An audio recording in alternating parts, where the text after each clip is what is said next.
இன்றைக்கி நம்ம எங்கள் வீட்டு மாஸ்டர் செஃப்போட பிரம்மாண்ட படைப்பை தான் பார்க்க போகிறீங்க. ஓடிஜி வாங்கினாலும் வாங்கணும், இவளோட அலும்பு தாங்கலை. Hi guys, welcome to sister stock. Video பார்த்து கொண்டிருக்கும் அனைத்து நல்லவங்களும் சேனலை சப்ஸ்கிரைப் செய்து சப்போர்ட் பண்ணவும். இன்றைக்கி என்னடா இவங்க புதுசாக கொண்டு வந்திருக்க போகிறாங்க நீங்கள் நினைக்கலாம். இருக்குது, ஒரு ஸ்பெஷல் ஐட்டம் ஒன்று இருக்குது. ஸ்நாக்ஸ் சாப்பிடணும் போல் இருக்குது, வெளியே போய் சாப்பிட்லாமான்னு கேட்டேன். இதுக்கு எதுக்கு வெளியே போயிட்டு, அதான் நான் இருக்கேன்லன்னு சொன்னான். ஒரு நிமிஷம் நான் அவளை திரும்பி பார்த்தேன். அன்றைக்கி டீ கேக் மாதிரி இன்றைக்கி என்ன எக் பப்ஸ்ன்னு சொன்னான்.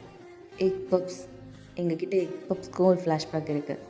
எது எடுத்தாலும் ஃபர்ஸ்ட் எக்ஸ்பீரியன்ஸ் தான். ஃபர்ஸ்ட் டைம் எக் பப்ஸ் செய்யும்போது பயங்கர ஈகராக இருந்தேன். நான் மட்டும் இல்லை, வீட்டில் இருக்க எல்லாரும். அதில் அப்படியே மண்ணள்ளி கொட்டின மாதிரி ஒன்று செஞ்சு கொடுத்தா பாருங்க, வாய் அடிச்சு போயிட்டோம். ஓகே ஃபைன், இதுக்கப்புறம் திரும்ப அதை பற்றி பேச மாட்டான்னு நினச்சா திரும்ப எக் பப்ஸ்ன்னு வந்து நிற்கிறா. மீண்டுமா அப்படி தான் ஃபீல் ஆச்சு.